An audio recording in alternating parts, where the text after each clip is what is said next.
Welcome है आपका हमारे YouTube चैनल में। पेंशनर्स, फैमिली पेंशनर्स और कर्मचारियों के लिए उनके फिक्स्ड मेडिकल अलाउंसेस, साथ ही साथ पेंशनर्स के और फैमिली पेंशनर्स के उनकी पेंशन में एरियर्स को लेकर के एक बहुत बड़ा अपडेट देने वाला हूं। एक इंपॉर्टेंट लेटर भारत सरकार के वित्त मंत्रालय के व्यय विभाग के केंद्रीय पेंशन लेखा आयोग यानी कि गवर्नमेंट ऑफ इंडिया के मिनिस्ट्री ऑफ फाइनेंस के डिपार्टमेंट ऑफ एक्सपेंडिचर के सेंट्रल पेंशन अकाउंटिंग ऑफिस की तरफ से एक इंपॉर्टेंट ऑफिस मेमोरेंडम जारी कर दिया गया है। जी हाँ दोस्तों, जिससे कि आपकी फिक्स्ड मेडिकल अलाउंसेस और आपकी जो पेंशन में एरियर के इम्प्लीमेंटेशन से रिलेटेड एक बहुत ही बड़ी मीटिंग हुई, जो कि मीटिंग होने के बाद में वहां पर बहुत सारे चीफ कंट्रोलर आए पेंशन के और बहुत सारी चीजें उसमें डील हुई, तो जिससे पेंशन आपके खातों तक सही पहुंचे, आपके एरियर्स आपको टाइम पर मिले और इसके अलावा और भी कई सारी चीजों पर डिस्कशन हुआ। पूरा डिटेल में जानेंगे हम। सामने आप नोटिफिकेशन भी देख रहे होंगे जो कि मैंने बताया किसकी तरफ से जारी किया गया है, साथ ही साथ और उस मीटिंग में क्या क्या हुआ, कौन कौन से डिसीजन लिए गए आपके वेलफेयर से रिलेटेड या आपके बहुत सारी चीजों से रिलेटेड, वो भी हम इस वीडियो में बात करेंगे। इसके अलावा आपके बहुत सारे पेंशन ऐसे हैं जिनको अभी पता ही नहीं है कि उनकी पेंशन में बहुत सारे एरियर्स जुड़ने होते हैं या बहुत सारे एरियर्स उनको मिलने होते हैं। तो उसी के रिगार्डिंग हम बात करेंगे कि वो कौन कौन से अपने सारे डॉक्यूमेंटेशन करके अपना एरियर्स ले सकते हैं और कौन कौन से पेंशन के एरियर्स के अलावा फिक्स्ड मेडिकल अलाउंसेस पर भी बहुत सारी चीजें हो सकती हैं। एक बड़ी वर्चुअल मीटिंग हुई जिसमें कई सारे लोग इकट्ठा हुए और उसमें एक मीटिंग जो ही वो चीफ कंट्रोलर हैं पेंशन डिपार्टमेंट्स के चेयरपर्सन के रूप में उनको लिया गया और उस मीटिंग में कई सारी चीजों पर बात की गई, जिसमें पेंशन के जो एरियर्स हैं जो पीएओ की तरफ से सीपीएओ लेवल पर जारी किए जाते हैं, उन सब पर भी वहां पर बात हुई, जो कि आप नोटिफिकेशन सामने देख सकते हैं। पूरा डिटेल में जानेंगे, वीडियो थोड़ा बड़ा हो जाएगा लेकिन आप पूरा डिटेल में जानेगा, सारी चीजें डिटेल में जानेंगे। बने रहिए आप हमारे चैनल पर। इसी तरीके से आपसे एक अपील करना चाहूंगा कि आप अगर हमारे चैनल अभी तक फ्री में सब्सक्राइब नहीं किया है तो चैनल को फ्री में सब्सक्राइब जरूर कर लीजिए। सब्सक्राइब के ब्लैक बटन को प्रेस करके साथ ही साथ आप हमारे वीडियोस की लेटेस्ट इन्फॉर्मेशन और लेटेस्ट अपडेट्स के लिए घंटे के निशान को प्रेस करना बिल्कुल मत भूलिएगा, तभी आपके पास हमारी वीडियोस की लेटेस्ट अपडेट्स आ पाएंगी और आप हमारी वीडियोस को इसी तरीके से आगे भी वॉच कर पाएंगे। आपको इन्फॉर्मेशन के लिए एक अपडेट दे दूं, पेंशनर्स और फैमिली पेंशनर्स से रिलेटेड, हमारे वेलफेयर से रिलेटेड हमारे चैनल पर कर्मचारियों और पेंशनर्स के जितने भी डाउट्स होते हैं, चाहे वो पेंशन बेनिफिट्स हो या फिर अदर बेनिफिट्स हो, उनसे रिलेटेड अगर आपको कोई डाउट है तो हमें कमेंट बॉक्स में कमेंट करिएगा। हम नेक्स्ट वीडियो में उनको वहां पर अपडेट करने के लिए पूरी जो भी इंफॉर्मेशन होगी वो उनको अपडेट कर देंगे। सामने आप एक नोटिफिकेशन देख पा रहे हैं, चलो जल्दी से देख लेते हैं, फिर बाद में और भी इंफॉर्मेशन है वो भी देखेंगे और इस मीटिंग में क्या क्या हुआ। आप देख सकते हैं ऑफिस मेमोरेंडम जारी किया गया है मिनिस्ट्री ऑफ फाइनेंस के डिपार्टमेंट ऑफ एक्सपेंडिचर की तरफ से, जिसमें आप देख सकते हैं सब्जेक्ट में implementation of arrear of pension and fixed medical allowances, यानी आपके फिक्स्ड मेडिकल अलाउंसेस और पेंशन के जो एरियर्स हैं उसके इम्प्लीमेंटेशन को लेकर ये सर्कुलर जारी किया गया है। साथ ही साथ उसमें जो मीटिंग हुई, जो बैठक हुई, उसमें क्या चीजें हुई वो भी हम बताएंगे। आप देख सकते हैं यहाँ पर a virtual meeting on the aforementioned subject was conveyed on under the chairperson of chief controller pension. जैसे कि मैंने आपको बताया कि आपकी जो चेयरपर्सन थे उस मीटिंग में वो चीफ कंट्रोलर थे पेंशन के। इसके अलावा और भी कई सारी चीजें हुई जिसमें इन पर बहुत सारी चीजों पर अपडेशन दिया गया। क्या क्या चीजें हुई वो हम जानेंगे इस वीडियो में। 60 लाख पेंशन धारकों के लिए खुशखबरी, एरियर्स और फिक्स मेडिकल अलाउंसेस को लेकर बड़ा तोहफा जारी। आपको बता दूं कि पेंशन धारकों के ईपीपीएफ में फिक्स्ड मेडिकल अलाउंसेस और एरियर्स का कॉलम ना रहने से उनको समझ में नहीं आता था कि उनको कितना एरियर मिला है, कितना मिलने वाला है। साथ ही साथ उनको यही नहीं पता चलता था कि फिक्स्ड मेडिकल अलाउंसेस या उनके जो एरियर्स हैं उनकी क्या सिचुएशन है, क्या है। इस समस्या को, पेंशन धारकों की इस समस्या को केंद्र सरकार ने अब निजात कर दिया है। इसमें हम बात करेंगे पेंशन धारकों की अब नहीं होगी सुविधा, ईपीपीओ में क्या क्या शामिल किया जाएगा, बैठक में क्या क्या निर्णय लिए गए, इस तारीख तक सिस्टम में बदलाव करना है यानी किस तारीख तक सारी चीजों से बदलाव करना है। साथ ही साथ मैनुअल जो प्रक्रिया है उससे भी वहां पर एक बड़ी निजात मिलेगी, वो भी हम यहाँ पर देखेंगे। वित्त मंत्रालय के डिपार्टमेंट ऑफ एक्सपेंडिचर के अंतर्गत सीपीएओ के द्वारा 65 लाख पेंशन धारकों के लिए शानदार तोहफा जारी कर दिया गया है। अब पेंशन भोगियों के ईपीपीएफओ में फिक्स मेडिकल अलाउंसेस और एरियर का कॉलम भी जुड़ेगा, जिससे पेंशन और फैमिली पेंशन को बहुत ज्यादा राहत वहां पर मिले। और इसके अलावा अब पेंशन धारकों को नहीं होगी सुविधा, क्या क्या असुविधा नहीं होगी वो भी हम जानेंगे यहाँ पर। इसके माध्यम से पेंशनभोगी अपने फिक्स्ड मेडिकल अलाउंसेस और एरियर की जानकारी कुछ सेकंडों में प्राप्त कर सकते हैं। सीपीएओ द्वारा सभी पेंशन भुगतान करने वाले बैंकों के सीपीसीसी के प्रमुख हेड को आदेश दिया गया है कि वे अपने सिस्टम को इस प्रकार से अपग्रेड कर लें ताकि पेंशन धारकों को किसी भी तरह की सुविधा ना हो। तो आप देख सकते हैं कि आपके लिए जितने भी वहां पर बाकी चीजें होती है उन सब चीजों के लिए सीपीसीसी को एक इम्पोर्टेंट अपडेट दिया गया है, यानी सीपीसीसी हेड यानी आपके पेंशन के हेड्स को सभी एक इम्पोर्टेंट अपडेट दे दिया गया है। इसके तहत उनको बोला गया है कि आपकी जो भी उनके सिस्टम है उसको अपग्रेड किया जाए, साथ ही साथ अपग्रेड करने के बाद वहां पर सारी चीजें पेंशन को बताई जाएं जिससे पेंशन धारकों को कोई भी सुविधा वहां पर कोई भी असुविधा का वहां ना हो और पेंशन को चंद सेकंड्स में सारी चीजें मिल सके।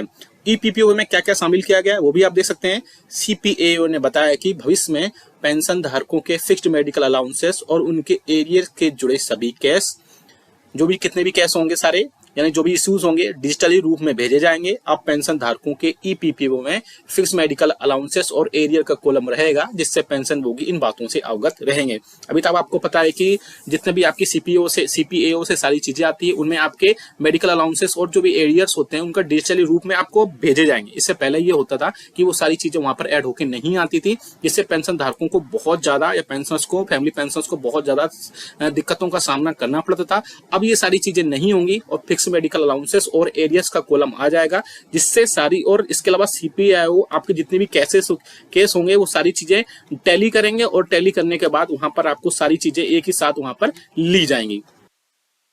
इसके अलावा सीपीआईओ द्वारा ने 6 मई 2024 को एक सर्कुलर जारी किया जो कि मैं पहले दिखा चुका हूं। इस मामले में एक बैठक भी हो चुकी है और इस बैठक में क्या क्या निर्णय लिया गया वो भी हम देखेंगे इसमें। इस बैठक में पेंशन एरियर और फिक्स्ड मेडिकल अलाउंसेस को लेकर एक बहुत ही डिटेल्ड डिस्कशन किया गया और उसके बाद ये निर्णय लिया गया कि इन्हें ईपीपीओ में शामिल कर दिया जाए ताकि पेंशन भोगियों को पेंशन के सारी चीजें उनको अवगत हो सके, उनको कितना एरियर मिलता है, कितना मिलने वाला है, कितना फिक्स्ड मेडिकल अलाउंसेस बढ़ रहा है और भी एरियर्स कितना है और भी बाकी सारी चीजें जो हैं वो सारी चीजें उस सर्कुलर में मैंने आपको बताया। जो सर्कुलर मैंने पहले मिनिस्ट्री ऑफ फाइनेंस का डिपार्टमेंट ऑफ एक्सपेंडिचर का बताया था उसमें ये सारी चीजें वहां पर मेंशन की गई थी। अगर आप भी उसको डाउनलोड करना चाहते हैं तो कमेंट बॉक्स से यस लिखिएगा, वहां से सीधा डाउनलोड कर पाएंगे और भी चीजें हैं उसमें वो भी डिटेल में मैं बताऊंगा। इस तारीख तक सिस्टम में करना है बदलाव। सभी पेंशन भोगी भुगतान करने वाली बैंकों के सीपीसीसी हेड को कहा गया है कि वे 15 मई 2024 तक अपने सिस्टम में जरूरी बदलाव कर लें। इसके सार्थक नतीजे मिलने के बाद फिक्स्ड मेडिकल अलाउंसेस और पेंशन से जुड़े सभी एरियर्स के केसों की प्रक्रिया पूरी डिजिटल तरह से होगी और इसके बाद ईपीपीओ में फिक्स्ड मेडिकल अलाउंसेस एरियर्स ये दोनों कॉलम शामिल होने के बाद पेंशन धारकों को किसी भी तरीके कोई भी समस्या नहीं आएगी। यानी कि जो अभी मैंने बताया 6 मई 2024 का जो लेटर आया मिनिस्ट्री ऑफ फाइनेंस के डिपार्टमेंट ऑफ एक्सपेंडिचर के सीपीएओ की तरफ से, उसमें ये सारी चीजें सीपीसीसी को हेड को कहा गया कि 15/5/2024 तक आप अपने सिस्टम में जरूरी बदलाव कर लें और इन कॉलम्स को भी ऐड कर लें जिससे पेंशनर्स के लिए वहां पर कोई भी समस्या का ना हो और सारी चीजें उनको वहां पर एक साथ मिल सके। और इसके अलावा आगे चलते हैं, इसमें मैनुअल प्रक्रिया से मिलेगी निजात। जी हाँ दोस्तों, इस प्रकार पेंशन धारकों को जो भी मैनुअल प्रक्रिया होती है उससे निजात मिल जाएगी। कोई भी पेंशन भोगी अपने ईपीपीओ में ये सारी चीजें देख सकेगा कि उसके फिक्स्ड मेडिकल अलाउंसेस या एरियर की सिचुएशन क्या है, क्या स्टेटस है, क्या उनको मिला हुआ है, क्या बैंक्स के पास पहुंच गया है। इसके अलावा सीपीओ ने बताया कि अगर पेंशन भुगतान करने वाली बैंकों को इस प्रक्रिया को शुरू करने में कोई परेशानी आती है तो उस स्थिति में टेक्निकल मदद के लिए आपको साइंटिफिक अफसर एसबी सीपीओ को संपर्क कर सकते हैं। तो ये कई सारे चीजों में अपडेट किया गया है। अब आपको सारी चीजें मैनुअल के बाद में सारी चीजें डिजिटल कर दी जाएंगी और डिजिटल होने के बाद में पेंशनर्स को बहुत ज्यादा राहत मिलेगी। देख सकते हैं जैसा कि ये मैंने नोटिफिकेशन या बोल सकते हैं सर्कुलर पहले भी आपको बताया था। इस सर्कुलर के जरिए ही सारी चीजें पेंशन और पेंशनर्स के जितने भी बेनिफिट्स हैं, चाहे उनके एरियर्स में पेंशन को लेकर के हो या फिक्स्ड मेडिकल अलाउंसेस को, वो सारी चीजें क्लियर की जाएं। और अगर आपको कोई टेक्निकल एडवाइस लेनी है तो आप देख सकते हैं श्री धीरज कुमार साइंटिफिक ऑफिसर SBCPO, या फिर ये मेल आईडी आप देख सकते हैं dheeraj.kumar89@nic.in पर भी आप कांटेक्ट कर सकते हैं। इंपॉर्टेंट सर्कुलर है सभी पेंशनर्स के लिए। इंप्लीमेंटेशन होना चाहिए पेंशन के जितने भी एरियर्स हैं और फिक्स्ड मेडिकल अलाउंसेस है, क्योंकि बहुत सारे पेंशनर्स और फैमिली पेंशनर्स ऐसे होते हैं जिनको इन सब चीजों के बारे में नहीं पता होता है या हाल में ही पेंशनर से कर्मचारियों से पेंशनर बने होते हैं तो उनको पीपीओस के बारे में बहुत ज्यादा इन्फॉर्मेशन नहीं होती है। लेकिन हमारा उद्देश्य यह है कि सभी पेंशनर्स को उनके पेंशनरी बेनिफिट्स टाइम से मिले, सही पे मिलें और उनके अलावा उनको कोई भी लेक ऑफ अवेयरनेस की वजह से उनको किसी भी टाइप से परेशानी ना हो। आप ये सारी चीजें अपडेट हो जाएंगी फिक्स्ड मेडिकल अलाउंसेस और एरियर्स के लेकर के, जिससे उनके सारी चीजें घर पर ही सारी हो जाएंगी और चंद सेकंड में आप ये सारी चीजें देख पाएंगे और साथ ही साथ अपनी पेंशन स्लिप भी डाउनलोड कर पाएंगे। ये वीडियो अच्छा लगा तो लाइक करेगा, इसके साथ ही साथ चैनल को फ्री में सब्सक्राइब जरूर करेगा और आपको इससे रिलेटेड कोई कमेंट करना है तो आप हमें या सुझाव देना है तो आप कमेंट बॉक्स में कमेंट करिएगा। हम आपको नेक्स्ट वीडियो में उसको लेकर के कोई ना कोई अपडेट जरूर देंगे। ये आप सर्कुलर डाउनलोड करना चाहते हैं तो कमेंट बॉक्स में यस लीजिएगा, वहां से सीधा ही आप डाउनलोड कर पाएंगे। वीडियो अच्छा लगा तो लाइक करिएगा, शेयर सभी के साथ करिएगा। ऐसी न्यूज इन्फॉर्मेशन और अपडेट्स के लिए फ्री में चैनल को सब्सक्राइब। वेलकम है आपका हमारे यूट्यूब चैनल में। Pensioners, family pensioners as well as कर्मचारियों के लिए बड़ी खबरें लेकर आया हूं सामने, जैसा कि आप स्क्रीन पर देख पा रहे हैं। साथ ही साथ इसमें बड़ी खबरों के अलावा आपके जो प्रीवियस कमेंट्स थे उनको भी लिया जाएगा, जिनमें आपकी जो भी प्रॉब्लम्स होंगी, जो भी समस्याएं होंगी, उनको इस वीडियो के जरिए इस सारी समस्याओं का समाधान भी यहाँ पर किया जाएगा। पहली बड़ी खबर आ रही है जून मंथ की पेंशन क्रेडिट को लेकर के। साथ ही साथ नॉमिनल इंक्रीमेंट 1 जुलाई और 1 जनवरी पर बड़ी खबर देने वाला हूं। साथ ही साथ आप फॉर्म 16 डाउनलोड पर भी एक बड़ा जो है अपडेट आया है, वो भी मैं देने वाला हूं। चौथी खबर है आपके कि जुलाई में आपके बेसिक में 3% का इंक्रीमेंट होने वाला है। कैसे होगा वो बताऊंगा। साथ ही साथ पांचवी जो बड़ी खबर है वो फैमिली पेंशन में बढ़ोतरी को लेकर के, फैमिली पेंशन पर एक बड़ी अपडेट में दूंगा, इसलिए पूरे वीडियो को लास्ट तक देखिएगा। और अगर चैनल पर पहली बार आए, मैं अपने व्यूअर से एक अपील करना चाहूंगा, हमारे चैनल को प्लीज सब्सक्राइब जरूर करिएगा। हम बहुत ही इन्फॉर्मेशन, अच्छी इन्फॉर्मेशन और अपडेशन के साथ इन्फॉर्मेशन देते हैं। चैनल को फ्री में सब्सक्राइब जरूर करिएगा, सब्सक्राइब के ब्लैक बटन को प्रेस करके। साथ ही साथ आप हमारे वीडियोस की लेटेस्ट इन्फॉर्मेशन के लिए आपको घंटे के निशान को यानी कि बेल आइकन को प्रेस जरूर करना है, बेल आइकन को जरूर दबाना है, तभी आपके पास हमारी वीडियोस की लेटेस्ट इन्फॉर्मेशन, लेटेस्ट अपडेट्स आप तक आ पाएंगी और आप हमारे वीडियोस को आगे इसी तरीके से आगे भी वॉच कर पाएंगे। चलिए सीधा लेकर चलते हैं। और इसके अलावा एक और हम बात इन्फॉर्मेशन दे दें आपको, अगर आपकी पेंशन या पेंशन बेनिफिट से रिलेटेड कोई अगर प्रॉब्लम्स हैं तो आप हमें कमेंट बॉक्स में कमेंट करिएगा। हम नेक्स्ट वीडियो में उसको लेने की कोशिश करेंगे और आपका जो भी प्रॉब्लम्स होगी वहां पर सॉल्व करने की पूरी कोशिश की जाएगी। चलिए सीधा लेकर चलते हैं पहली बड़ी खबर पर। जून मंथ की पेंशन आपके खातों में क्रेडिट हो चुकी है, तो आप हमें सबसे पहले कमेंट करके बताएगा कि आपकी जून मंथ की क्या पेंशन खातों में आ गई है। अगर नहीं आई है तो आप अपना बैंक स्टेटमेंट, या मैसेज कई बार नहीं आते हैं तो आप बैंक स्टेटमेंट चेक करिएगा, या ऑनलाइन देख सकते हैं तो ऑनलाइन जरूर चेक करिएगा कि आपकी इस मंथ की आपकी पेंशन खातों में क्रेडिट हुई है या नहीं हुई है, क्योंकि बहुत सारे मैक्सिमम पेंशनर्स की खातों में आ चुकी है। तो आप हमें कमेंट करके बताएगा कि आपकी इस मंथ की पेंशन आपके खातों में आई है या फिर नहीं आई है। अगर नहीं आई है तो वो भी हम बताएंगे क्यों नहीं आई है और क्या रीजंस उसके हो सकते हैं।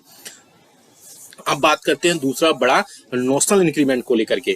तो नॉमिनल इंक्रीमेंट मैं अपने प्रीवियस वीडियोस में भी कई बार बता चुका हूं, लेकिन बहुत सारे पेंशनर्स और फैमिली पेंशनर्स ऐसे होते हैं जिनको इसके बारे में जानकारी नहीं होती है और उनका एक इंक्रीमेंट का लॉस उठाना पड़ता है।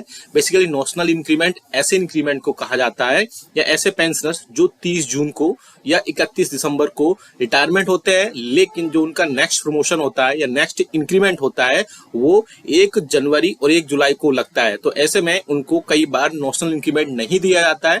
तो जब नॉमिनल इंक्रीमेंट 1 जनवरी और 1 जुलाई को दिया जाता है ऐसे पेंशनर्स को जो रिस्पेक्टिवली 30 जून और 31 दिसंबर को जो रिटायरमेंट होते हैं वहां पर उनको नेक्स्ट इंक्रीमेंट दे दिया जाता है और उसके बेसिस पर ही उनके जो पेंशनरी अदर बेनिफिट्स हैं, चाहे वो ग्रेच्युटी हो, चाहे वो डीआर हो, चाहे वो उनकी बेसिक हो, क्योंकि बेसिक भी बढ़ती है 3%, तो उसके बेसिस पर सारे जो पेंशनरी बेनिफिट्स हैं वो पेंशनर्स को दिए जाते हैं। तो अगर आप भी 30 जून को रिटायरमेंट हुए हैं या 31 दिसंबर को रिटायरमेंट हुए हैं तो आप अपने डिपार्टमेंट को या अपने ऑफिस को कहिए कि आप उनका नॉमिनल इंक्रीमेंट लगाएं और उनको एक एक्स्ट्रा बढ़ा हुआ इंक्रीमेंट को प्रोवाइड करें। अगर आप ये सब कार्रवाई कैसे करनी है, डिटेल में नॉमिनल इंक्रीमेंट कैसे लगवाना है, क्या एप्लीकेशन लिखनी है, कौन सा फॉर्म फिल करना है, अगर वो आप चाहते हैं तो कमेंट बॉक्स में यस लिखिएगा। हम आपको वहां पर एक पूरा डिटेल्ड वीडियो बना देंगे जिसमें नॉमिनल इंक्रीमेंट के बारे में सारी जानकारी दी गई होगी और वहां से आप एक्स्ट्रा इंक्रीमेंट डाउनलोड कर सकते हैं।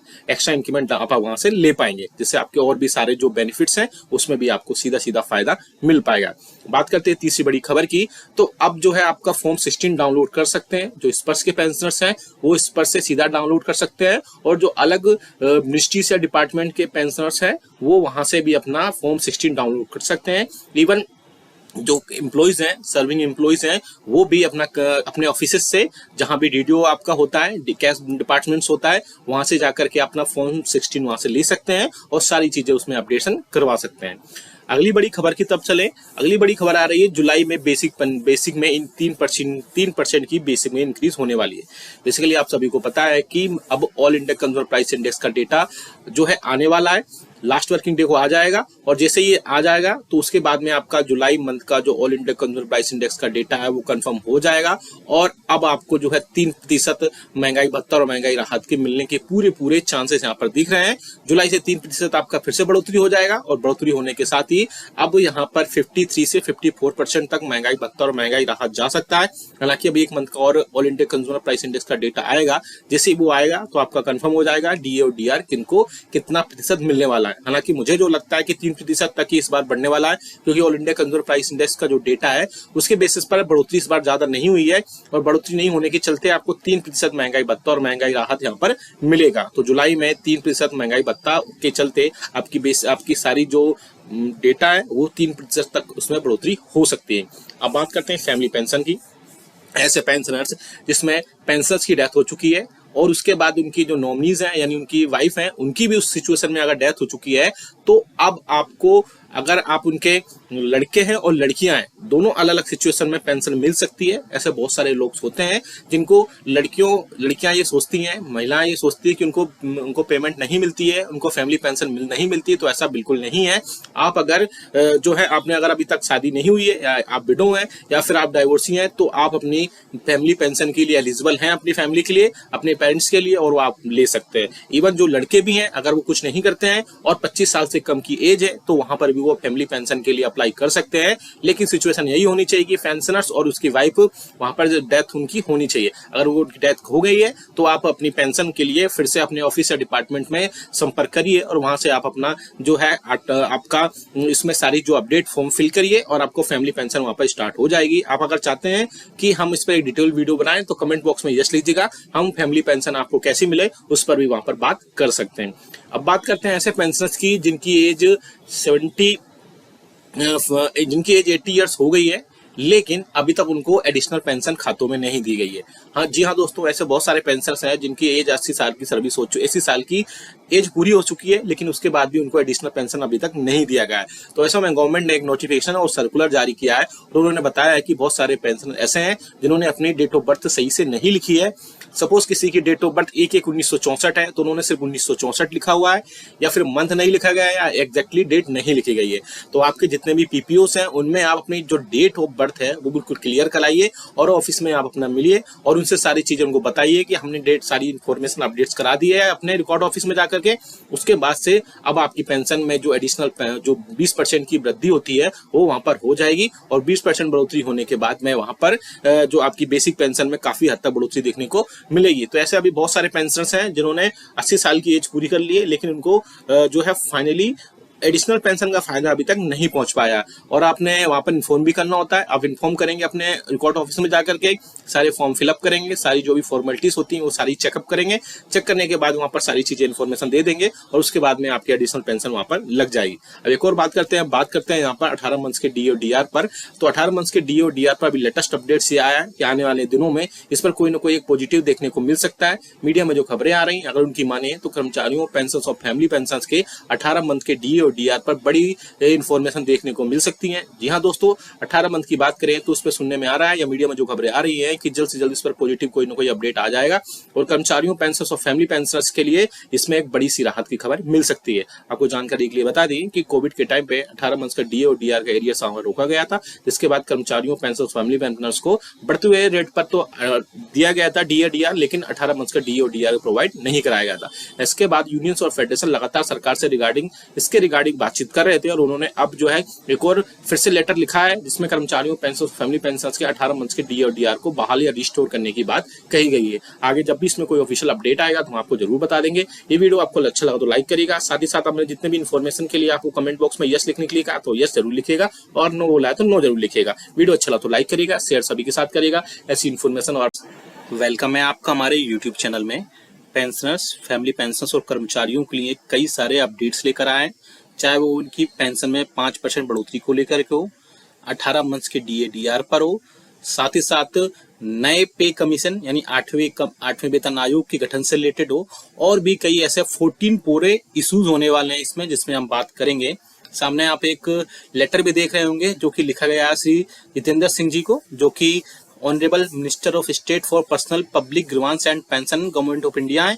एक लेटर लिखा गया है। इसके अलावा और भी कई सारे लेटर्स लिखे गए हैं जिनमें पेंशन और फैमिली पेंशन से रिलेटेड कई सारी इंफॉर्मेशन और अपडेट्स होंगी। वीडियो को पूरा लास्ट तक देखिएगा, पूरा अंत तक देखिएगा। वीडियो थोड़ा लॉन्ग हो जाएगा लेकिन बहुत सारी चीजें अपडेट्स दूंगा मैं, बने रहिए आप हमारे चैनल पर। और अगर आप पहली बार चैनल पर आए तो चैनल को फ्री में सब्सक्राइब जरूर करेगा। सब्सक्राइब के ब्लैक बटन को प्रेस करके साथ ही साथ आप हमारे वीडियोस की लेटेस्ट इन्फॉर्मेशन और लेटेस्ट अपडेट्स के लिए घंटे के निशान को यानी बेल आइकन को प्रेस करना बिल्कुल मत भूलिएगा। तभी आपके पास हमारी वीडियोस की लेटेस्ट इन्फॉर्मेशन आ पाएगी और आप हमारे वीडियोस को इसी तरीके से आगे भी वॉच कर पाएंगे। आप हमारे चैनल पर कर्मचारियों, पेंशन और फैमिली पेंशनर्स के वेलफेयर से रिलेटेड कई सारी चीजें हम उनको बताते हैं। साथ ही साथ उनके जो कमेंट्स होते हैं वो कमेंट्स लेते हैं और उनके जो भी सॉल्यूशन करने होते हैं वो हम आपको नेक्स्ट उसमें वीडियोस में लेकर आते हैं। अगर आपको भी कोई डाउट है तो आप हमें कमेंट करके जरूर बताएगा। आप सामने देख सकते हैं कि 18 जून 2024 को ये इंपॉर्टेंट लेटर लिखा गया है श्री जितेंद्र सिंह जी को, जिसमें कर्मचारियों और पेंशनर्स के लिए कई सारी चीजें एक बात की गई हैं, जिनमें से आप देखेंगे मैं इंपॉर्टेंट 14 इसमें लेटर्स में बात की गई है। मैं इंपॉर्टेंट बताऊंगा, आप ये डाउनलोड भी कर पाएंगे। अगर आपको डिटेल में पढ़ना है तो आप डिटेल में भी पढ़ सकते हैं इसको। कमेंट बॉक्स में यस लिखिएगा, उसके बाद इसको डाउनलोड कर पाएंगे। आप सभी को पता है कि 65 लाख पेंशनर्स और बाकी जो कर्मचारी हैं उनके लिए बहुत सारी चीजें टाइम टू टाइम होती रही हैं, लेकिन उसके बाद भी पेंशनर्स और कर्मचारियों की जो डिमांड्स रही हैं वो हमेशा कर्मचारियों और पेंशनर्स के लिए वेलफेयर से रिलेटेड रही हैं। ऐसे में तो central government employees and pensioners की जो यूनियंस और फेडरेशन हैं उसके रिगार्डिंग कई सारी चीजें इसमें रही हैं, जिनमें हम बात करते हैं सबसे पहले पॉइंट की, जिसमें आप पॉइंट नंबर 2 देख पा रहे हैं कि 12 लाख से ज्यादा सिविलियन जो वैकेंट पोस्ट हैं सेंट्रल गवर्नमेंट डिपार्टमेंट्स में, चाहे वो रेलवे हो, चाहे वो डिफेंस हो, चाहे वो पोस्टल हो, इनकम टैक्स हो, CAG हो, इसमें बहुत ज्यादा एक्यूट शॉर्टेज चल रही है मैन पावर की। उसके बाद पेंशनर्स और कर्मचारियों की यूनियन सरकार से बोल रहे हैं कि आउटसोर्स करने की जगह पर permanent perennial job, continue job दी जाए, जिसके चलते वहां पर बहुत सारी चीजें वैकेंसी फिल हो पाए और बहुत सारी चीजें लोगों को वहां पर जागरूक लोगों को जॉब्स मिल पाए। बात करते हैं पॉइंट नंबर 3 की, ये भी बहुत इंपॉर्टेंट है। इसमें हम बात करेंगे कि नेशनल पेंशन सिस्टम जो है उसको फिर से विड्रॉ किया जाए। साथ ही साथ सेंट्रल गवर्नमेंट एम्प्लॉइज की जो गारंटीड पेंशन स्कीम थी उसको रिस्टोर किया जाए, यानी ओल्ड पेंशन स्कीम को स्टोर किया जाए। आप देख सकते हैं इसके अलावा और भी कई सारे इसमें इश्यूज हैं। पॉइंट नंबर 5 देख सकते हैं, इंपॉर्टेंट है। इसमें पॉइंट नंबर 5 में देख सकते हैं 8वें वेतन आयोग को नेक्स्ट वेज रिवीजन के लिए या नेक्स्ट पे कमीशन के लिए 1 जनवरी 2026 से इसको रिवाइज किया जाए। ये कर्मचारियों और पेंशनर्स की बहुत बड़ी डिमांड है कि 8वें वेतन आयोग को गठन जल्द से जल्द किया जाए। हालांकि इसमें पहले भी कुछ अपडेट्स आए थे कि सरकार जल्द से जल्द इस पे लेकर के कोई ना कोई एक कमेटी बना सकती है और उसके बाद 8वें वेतन आयोग का गठन उसमें हो सकता है। अब 6 नंबर का जो पॉइंट है वो भी काफी इंपॉर्टेंट है। आप देख सकते हैं to release the 18 months DA arrears frozen during the COVID-19 pandemic to the central government employees and pensioners। आप सभी को पता है कि 18 मंथ्स के DA और DR का एरियर्स उस टाइम नहीं दिया गया था, लेकिन बहुत सारे पेंशनर्स ये बोलते हैं कि आप 18 मंथ्स के DA और DR के एरियर्स के बारे में क्यों बात करते हैं जबकि गवर्नमेंट उसको देने के लिए मना कर चुकी है। तो आपको बता दूं 18 मंथ्स के DA और DR आपका उसमें हक है और आपको मिलना ही चाहिए। तो बहुत सारे पेंशनर्स भी चाहते हैं कि उनको मिले, इसलिए बाकी यूनियंस और फेडरेशंस भी हैं वो भी लगातार इसके रिगार्डिंग सरकार से बात करती रहती हैं, डिमांड्स और रिक्वेस्ट करती रहती हैं सरकार से। आगे आने वाले समय में इसमें बहुत सारी चीजों में क्लियरिटी होगी कि क्या क्या चीजें हो सकती हैं। पॉइंट नंबर 8 देख सकते हैं, वो भी काफी इंपॉर्टेंट है। To grant 100% compensate appointment to the wards dependent of the deceased employ by removing the 5% ceiling limit. आप सभी को पता है कि कंपनसेट जो अपॉइंटमेंट है वो 5% की सीमित लिमिट है, लेकिन यूनियंस और फेडरेशन सरकार से बोल रहे हैं कि उनको 100% कंपनसेट अपॉइंटमेंट देना चाहिए, जो भी उनके जो भी डिसीज्ड एम्प्लॉइज के डिपेंडेंट्स हैं, और उनको 5% सीलिंग से हटा करके 100% सीलिंग होनी चाहिए। इसके अलावा आप देख सकते हैं पॉइंट नंबर 10 काफी इंपॉर्टेंट है, जो आपकी कम्यूटेड पेंशन से रिलेटेड है।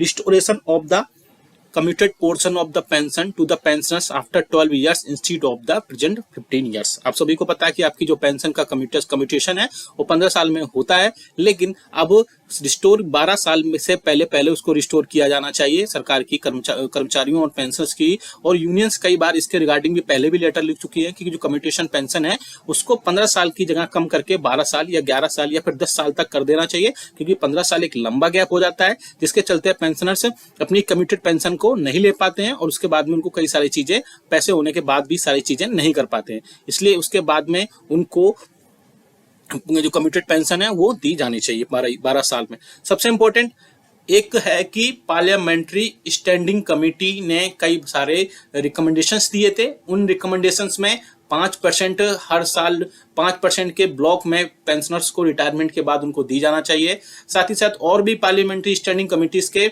और ministry of health and welfare के कई सारे और भी जो रिकमेंडेशंस थे उसमें सीजीएचएस भी शामिल था, हॉस्पिटल्स भी शामिल थे, और इसके अलावा 5% जो है उनको पेंशन में बढ़ोतरी का भी दिया गया था। तो उसी के रिगार्डिंग पॉइंट नंबर 11 आप देख सकते हैं 11 नंबर पर, implementation of the recommendation of parliamentary standing committee to enhance the pension of the pensioners by 5% once in 5 years from the date of retirement। यानी आप देख सकते हैं कि जो भी पेंशनर्स हैं रिटायरमेंट के बाद में उनकी बेसिक पेंशन में हर 5 साल के ब्लॉक में 5% की बढ़ोतरी की जानी चाहिए। जैसे 60 से 65 साल के बीच में 5% की, यानी 65 साल की अगर एज पूरी कर लेता है कोई पेंशनर तो 5% की बेसिक पेंशन में उसकी बढ़ोतरी कर देनी चाहिए। 65 से 70 के बीच में 70 साल का जैसे ही पेंशन होगा तो 5% की फिर से बढ़ोतरी कर देनी चाहिए। हालांकि पार्लियामेंट्री स्टैंडिंग कमेटी इसके रिकमेंडेशन भी किए थे बहुत सारी चीजों पे, अभी उनका इम्प्लीमेंटेशन होना इसमें अभी बाकी रह गया है। पॉइंट नंबर 13 देख सकते हैं, to establish CGHS wellness center in the district as recommended by the Parliamentary Standing Committee of the Ministry of Health, and also to strengthen the CGHS by impelling more multi-specialty hospital and also revising the rates regularly। यानी जो parliamentary standing committee थी और ministry of health and welfare थे उसने suggestions दिए थे कि जितने भी सीजीएचएस के वेलनेस सेंटर हैं उसमें मल्टी स्पेशलिटी हॉस्पिटल को और ज्यादा इम्पेनल्ड किया जाए। साथ ही साथ जो रिवीजन जो रेट्स हैं उसके उनको रेगुलर बेसिस पर रिवाइज किया जाए, जिससे सीजीएचएस के जो रेट्स अभी काफी कम है इस टाइम पे और पेंशनर्स को ऐसा लगता है, लेकिन और भी चीजें हैं उसमें, अगर उनकी रिवाइजिंग टाइम टू टाइम होती रहे जिससे कि उनको और भी कई सारी चीजों का फायदा मिल सके। इसके अलावा restoration of the railway employees railway concession given to the senior citizens which was suspended during the कोविड-19 पैंडेमिक।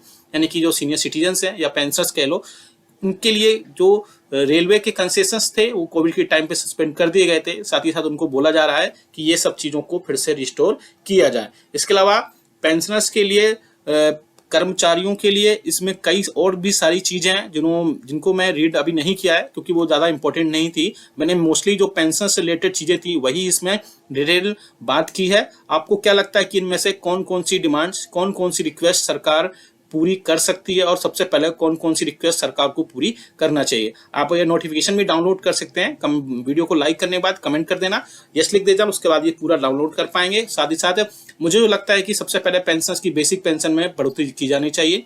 साथ ही साथ 18 मंथ्स का डीओ डीआर के एरियर्स भी मिलना चाहिए। बाकी जो चीजें हैं वो धीरे धीरे होती रहेंगी, लेकिन ये 2 इंपॉर्टेंट रिक्वेस्ट सरकार से जरूर पूरी करनी चाहिए। वीडियो अच्छा लगा तो लाइक करिएगा, शेयर सभी के साथ करिएगा। ऐसी न्यूज इन्फॉर्मेशन मैं आपका हमारे यूट्यूब चैनल में पेंशनर्स, कर्मचारियों as well as family pensioners के लिए मैं 4 बड़े अपडेट लेकर आया हूँ, जैसा कि सामने आप अपनी स्क्रीन पर भी देख पा रहे हैं। पहला बड़ा अपडेट है, पेंशनर्स को जुलाई मंथ में बड़ा एरियर्स मिलने वाला है। किन किन पेंशनर्स को मिलेगा, क्या है उसका प्रोसीजर है वो भी हम बताएंगे। साथ ही साथ जुलाई मंथ के डीओ डीआर पर all India consumer price index का डेटा अभी तक नहीं आया है। मई मंथ का, जून मंथ का, उस पर क्या फर्क पड़ेगा, क्या 53% डीओ डीआर होने के बाद डीओ डीआर मर्ज होगा 50% होने के बाद। तीसरी सबसे बड़ी अपडेट है 80 मंथ्स के डीओ डीआर पर भी एक बहुत बड़ी अपडेट देने वाला हूं। साथ ही साथ एक 4th बड़ी अपडेट होगी, वो सीजीएचएस कार्ड होल्डर्स हैं या सीजीएचएस के जो बेनिफिशियरीज हैं उसे लेकर के भी एक बड़ी अपडेट देने वाला हूं। चारों खबरें बहुत ही इंपॉर्टेंट हैं, पूरी वीडियोस को इसलिए लास्ट तक देखिएगा। हो सकता है थोड़ा सा वीडियो लॉन्ग हो जाए, लेकिन आपके लिए इसमें बहुत सारी इन्फॉर्मेशन और अपडेट्स, बहुत ही ज्यादा जानकारी मिलेगा जिसका डायरेक्टली असर आपकी पेंशन, सैलरी और पेंशन फैमिली पर पड़ेगा। वीडियो को पूरा लास्ट तक देखिएगा। और आपसे एक अपील करना चाहूंगा, अगर आपने हमारे चैनल को अभी तक फ्री में सब्सक्राइब नहीं किया है तो चैनल को फ्री में सब्सक्राइब जरूर कर लेना। सब्सक्राइब के ब्लैक बटन को प्रेस करके साथ ही साथ आप हमारे वीडियोस की लेटेस्ट इन्फॉर्मेशन के लिए घंटे के निशान को यानी बेल आइकन को प्रेस करना बिल्कुल मत भूलेगा। तभी आपके पास हमारी वीडियोस की लेटेस्ट अपडेट्स आ पाएगी और आप हमारे वीडियोस को इसी तरीके से आगे भी वॉच कर पाएंगे। जैसा कि आप सभी को पता है कि आप हमारे चैनल पर पेंशनर्स, फैमिली पेंशनर्स और कर्मचारियों के वेलफेयर से रिलेटेड न्यूज इन्फॉर्मेशन और अपडेट्स देखते हैं। साथ ही साथ अगर किसी पेंशनर्स को, इवन कर्मचारी को किसी उसके बेनिफिट से रिलेटेड अगर कोई डाउट है या कोई अगर समस्या है तो हमें कमेंट बॉक्स में कमेंट करें। हम नेक्स्ट वीडियो में उसकी जो भी प्रॉब्लम होगी हम उसका सोल्यूशन करने की पूरी कोशिश करेंगे। चलिए सीधा लेकर चलते हैं पहली बड़ी खबर पर। पेंशनर्स का एरियर्स जुलाई मंथ में मिल गया है। जी हाँ दोस्तों, बहुत सारे पेंशनर्स ऐसे हैं जिनको अब एंट्री पे लेवल का एरियर्स मिल चुका है। मैंने अपने प्रीवियस वीडियोस में कई बार इसका जिक्र भी किया था, कई बार मैं डिस्कस भी कर चुका हूं। एंट्री पे लेवल का जो एरियर्स है वो पेंशनर्स को अब धीरे धीरे मिलने लगा है। साथ ही साथ कई सारे पेंशनर्स को 50,000, 60,000, 1 लाख तक का एंट्री पे लेवल का जो एरियर्स है वो उनके खातों में अब पहुंचने लगा है। मैंने अपने प्रीवियस वीडियोस में मैंने बताया था कि आपको एंट्री पे लेवल का एरियर्स कैसे लेना है, किस सर्कुलर का यूज करना है, साथ ही साथ क्या क्या सपोर्टेड डॉक्यूमेंट्स आपको लगाने हैं, जिसके बाद आपको एंट्री पे लेवल का एरियर्स मिल जाएगा। उसके बाद पेंशनर से वैसा ही किया और उनको काफी हद तक अब एंट्री पे लेवल का जो एरियर्स था वो मिलना स्टार्ट हो गया है। अगर आप भी चाहते हैं कि डिटेल में हम आपको बताएं या आप प्रीवियस वीडियोस देखना चाहते हैं तो हम नेक्स्ट वीडियो में थोड़ा सा डिस्कस कर देंगे और आपको बता देंगे कि आपको एंट्री पे लेवल का एरियर्स आपको कैसे लेना है और क्या क्या चीजें उसमें अपडेट्स होंगी।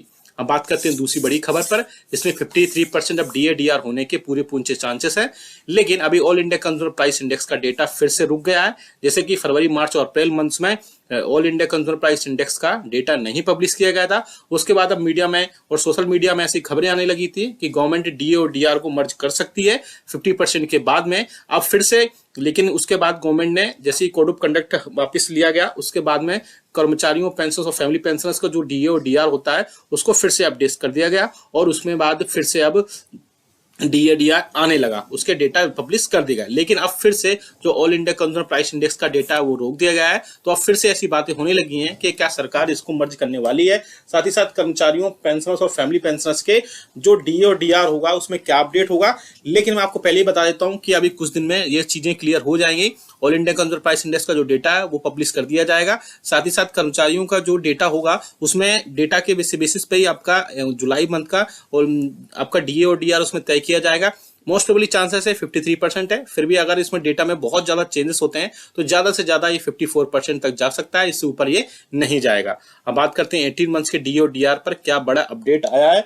बेसिकली 18 मंथ्स के DA और DR पर एक बड़ा अपडेट ये आया है कि भारतीय प्रतिरक्षा मजदूर संघ की तरफ से एक इंपॉर्टेंट लेटर जारी किया गया है, देख सकते हैं आप, फाइनेंस मिनिस्टर को, जिसमें कोविड के टाइम का जो DNS अलाउंसेस का जो एरियर्स था वो रोका गया था, उसको देने की बात फिर से की जा रही है, जिसमें रिक्वेस्ट की गई है। आप सब्जेक्ट में भी देख सकते हैं, request for review of decision on DNS allowances arrears for Covid period. आप देख सकते हैं जिसमें ये लोकसभा सेशन में भी कई बार इसमें कम्युनिकेटेड किया गया। साथ ही साथ सेंट्रल गवर्नमेंट एम्प्लॉइज और पेंशनर्स की यूनियंस ने भी 18 मंथ्स के DA और DR को जो रोका गया था कोविड के टाइम पे उसको देने की बात कही है।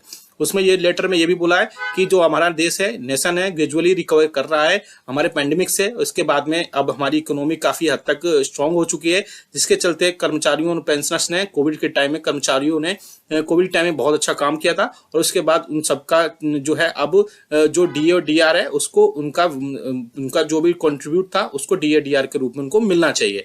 इसके अलावा यूनियन और पेंशनर्स की एसोसिएशन भी सरकार से एक बार बोल चुकी हैं, कई बार बोल चुकी हैं कि सरकार जो है नेगोशिएशंस या सेटलमेंट की सिचुएशन में आना चाहिए, जिससे अगर एक बार गवर्नमेंट DA और DR नहीं दे सकती एक बार में तो 3 से 4 अलग अलग इंस्टॉलमेंट में वो उनको प्रोवाइड करा सकती है। आगे बात करते हैं नेक्स्ट खबर की, जो कि आ रही है CGHS के कार्ड्स को लेकर के। ये CGHS के जो यूज करते हैं बेनिफिशियरीज उनको लेकर के, आप देख सकते हैं सामने CGHS के न्यू रूल्स आ गए हैं, जिसमें केंद्रीय कर्मचारियों और पेंशनर्स को ऑनलाइन करना होगा CGHS कार्ड के लिए अप्लाई। सरकार ने इसमें नियम बदल दिए हैं। क्या नियम बदले गए वो भी आप देख सकते हैं।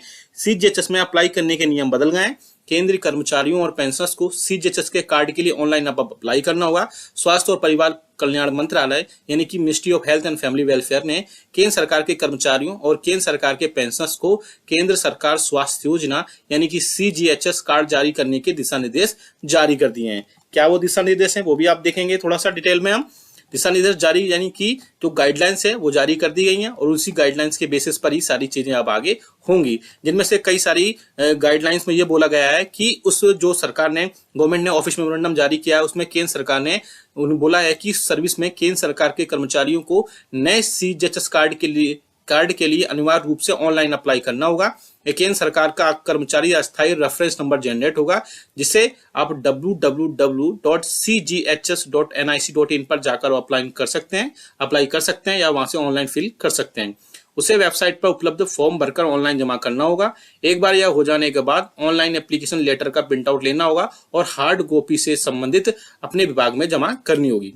इसके बाद डॉक्यूमेंट केंद्र सरकार के कर्मचारियों को सीजीएचएस कार्ड के लिए आवेदन करने के लिए एक एप्लीकेशन लेटर के साथ जमा करने होंगे और जैसे ये एप्लीकेशन लेटर आपके साथ जमा हो जाएगा उसके बाद उसमें सारी चीजें अपडेट हो जाएंगी। अपडेट के बाद वहां पर बहुत सारी चीजों में फिर से चेंजेस किए जाएंगे जो भी आपका उसमें होगा और चेंजेस करने के बाद इसमें सारी चीजें फिर से उसमें कर दी जाएंगी और उसके बाद आपको एक नया सीजीएचएस कार्ड अप्लाई हो जाएगा और आपको अब किसी भी अपने ऑफिस में डिपार्टमेंट में जाने की जरूरत नहीं है। आप ऑनलाइन ही गवर्नमेंट की वेबसाइट पर जाकर के इन सारी चीजों को अप्लाई कर सकते हैं। आपने देखा यहाँ पे मैंने 3 से 4 बड़ी अपडेट बताई जिनमें 18 मंथ्स के डीआर का एरियर आपको मिलना चाहिए। हालांकि बहुत सारे पेंशनर्स ये बोलते हैं कि गवर्नमेंट जब 18 मंथ्स का डीए और डीआर का एरियर के लिए मना कर चुकी है तो फिर आप बार बार इसको क्यों बोलते हैं। बेसिकली बता दूंगा 18 मंथ्स के डीए और डीआर आपको मिलना चाहिए। बहुत सारे पेंशनर्स भी इसके रिगार्डिंग लगातार पूछते रहते हैं कि 18 मंथ्स के डीए और डीआर के बारे में क्या चीजें चल रही है, तो उसके रिगार्डिंग मैंने बताया है। आगे आने वाले दिनों में इसमें बहुत सारी चीजें और भी अपडेट होंगी 18 मंथ्स के डीए डीआर पर, वो भी हम आपको जरूर बताएंगे। आप हमें कमेंट करके जरूर बताएगा कि आपके हिसाब से 18 मंथ्स के डीए डीआर पर कितना आपको पैसे बनते हैं या फिर आपको उनको 18 मंथ्स का डीए और डीआर आपको मिलना चाहिए नहीं मिलना चाहिए। वीडियो अच्छा लगा तो लाइक करेगा, शेयर सभी के साथ करेगा। ऐसी न्यूज इन्फॉर्मेशन अपडेट्स के लिए आप हमारे चैनल को भी फ्री में सब्सक्राइब कर लेगा। मिलते हैं आपको नेक्स्ट वीडियो में। Thank you so much. Welcome है आपका हमारे YouTube चैनल में। आज मैं आपको 8वें वेतन आयोग पर बहुत सारी और बहुत ही इंपॉर्टेंट अपडेट्स दूंगा।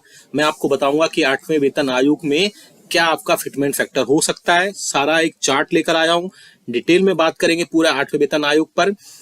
आपके ग्रेड पे, आपके लेवल के हिसाब से क्या क्या आपका बेसिक होगा 8वें वेतन आयोग में, वो भी मैं बताऊंगा।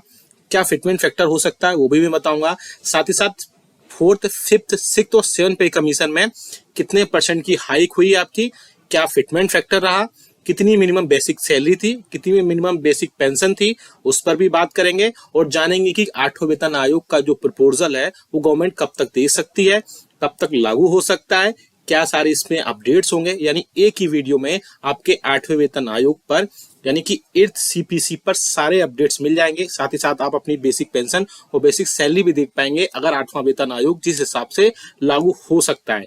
तो पूरा डिटेल में बात करेंगे, इसलिए इस वीडियो को पूरा लास्ट तक देखिएगा। और अगर चैनल पर पहली बार आए तो चैनल को फ्री में सब्सक्राइब जरूर करिएगा।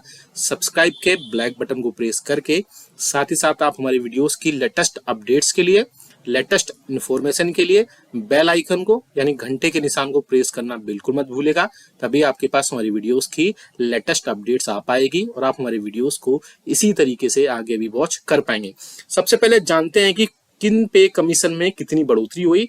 थोड़ा एक रफली आइडिया लगेगा इससे कि 8th पे कमीशन में कितनी बढ़ोतरी हो सकती है। सामने एक आप चार्ट देख पा रहे हैं जिसमें 8th जिसमें पे कमीशन लिखा गया है। दूसरे नंबर पे आप देख सकते हैं कितने % हाइक हुआ वो देख सकते हैं, क्या फिटमेंट फैक्टर रहा वो यहाँ पर है, साथ ही साथ कितनी मिनिमम बेसिक सैलरी थी और उसके हिसाब से यहाँ पर किस हिसाब से बढ़ोतरी हुई।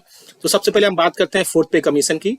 3rd पे कमीशन से 4th पे कमीशन में जब हम आए तो वहां पर 27.6% की टोटल बढ़ोतरी हुई बेसिक में। फिटमेंट फैक्टर वहां पर नहीं था और मिनिमम बेसिक सैलरी उसके बाद हुई 750 रुपए।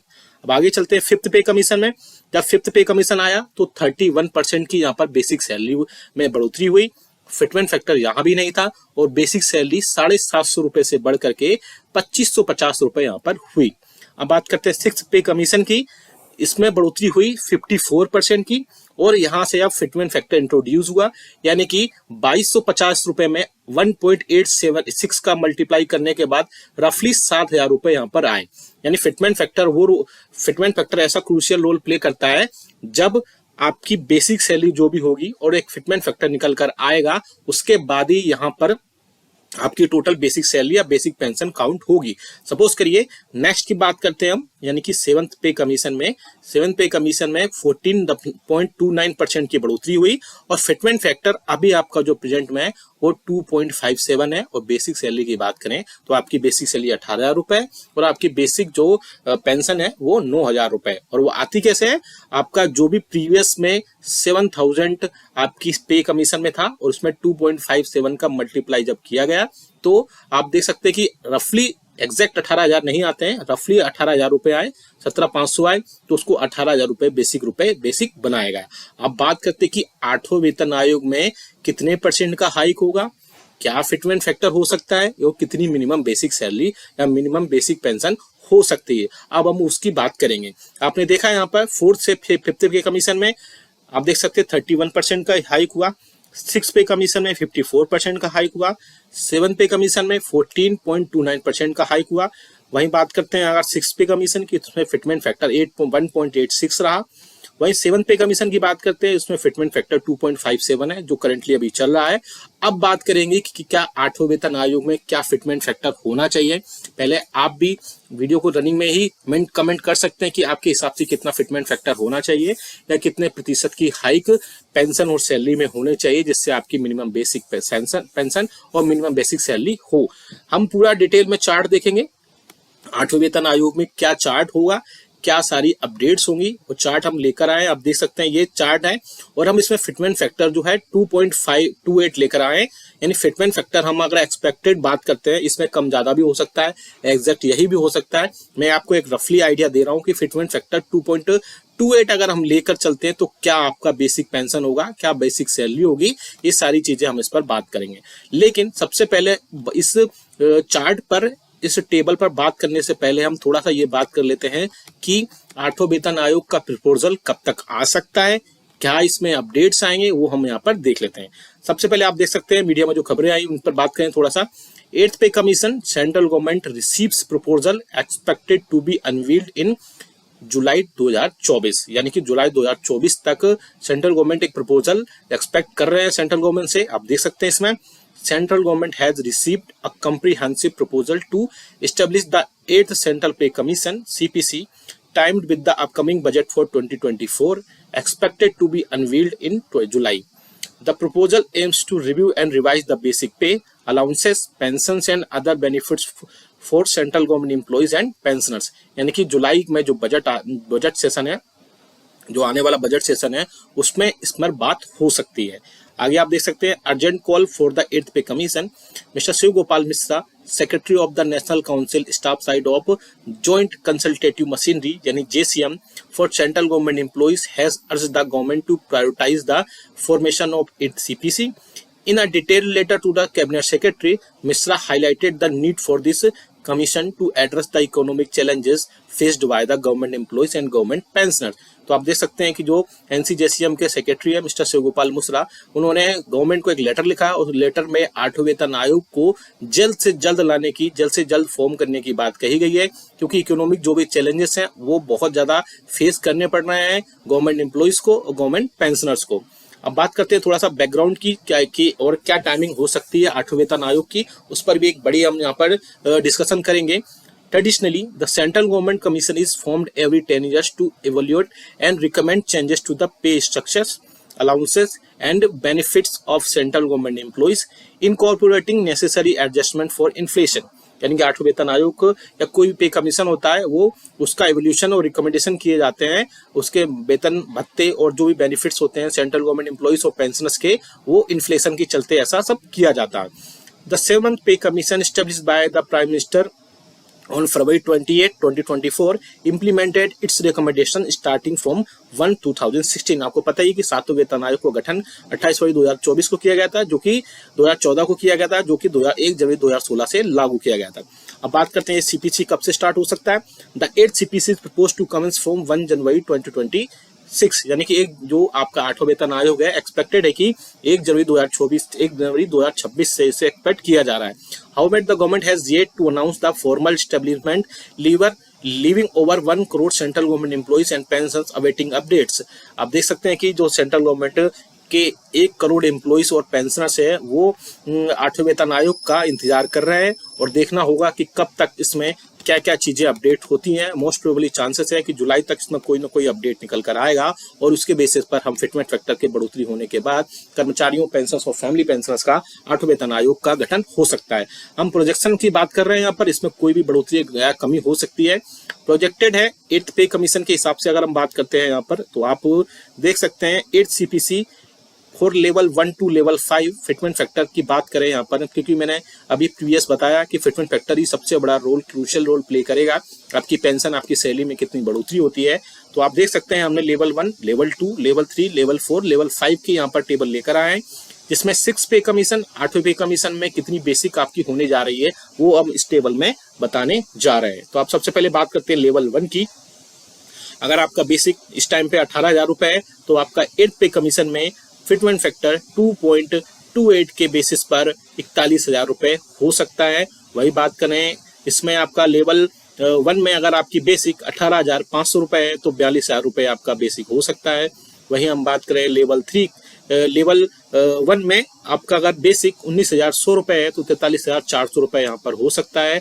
ऐसे ही इसमें बढ़ोतरी होती है, 19,700 है तो 44,700 हो जाएगा, 20,300 है तो 4600 हो जाएगा, 20,900 है तो 47,400 हो जाएगा, 21,500 है तो 48,800 हो जाएगा, 2200 है 50,200 हो जाएगा, 22 और 800 है तो 51,800 हो जाएगा। ऐसे ही करके इसमें बढ़ोतरी होती जाएगी। आप ये टेबल का स्क्रीनशॉट भी ले सकते हैं या फिर आप कमेंट बॉक्स में यस लिखेंगे, वहां से आप ये टेबल सीधा सीधा डाउनलोड कर पाएंगे। आप देख सकते हैं आपकी जो भी बेसिक होगी उसके हिसाब से आप यहाँ पर टेबल देख लीजिएगा और आप अपना जो भी आपका बेसिक है वो यहाँ से डाउनलोड कर पाएंगे। काफी बड़ी टेबल है, आप इसमें 40 कॉलम्स बनाए गए हैं।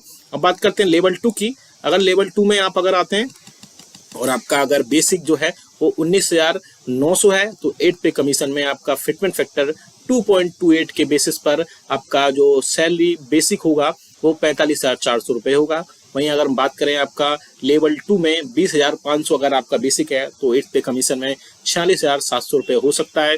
वहीं बात करें हम 21,100 रुपए अगर आपका बेसिक है तो 48,100 रुपए हो जाएगा और अगर 21,700 रुपए आपका अगर बेसिक है तो 49,500 रुपए आपके बेसिक होने की पॉसिबिलिटीज हैं। वहीं आप अगर टेबल को इसको देखें तो सारे बढ़ते हुए क्रम में आपकी 8th पे कमीशन में कितना टेबल होगा, कितना आपका फिटमेंट फैक्टर के बेसिस पर होगा वो आपका हो सकता है।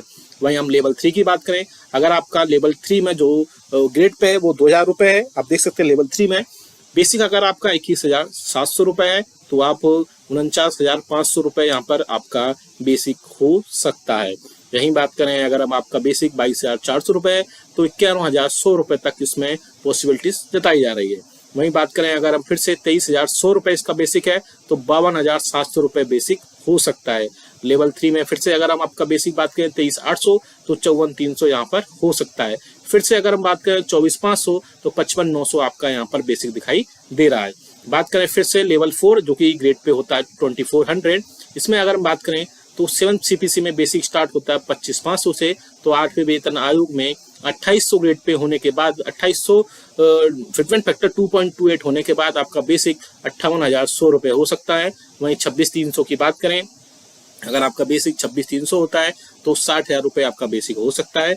अगर हम बेसिक की बात करें 27,100 अगर आपका बेसिक होता है तो आपका फिटमेंट फैक्टर 2.28 के बेसिस के बाद 61,800 रुपए यहाँ पर बढ़ोतरी हो सकती है।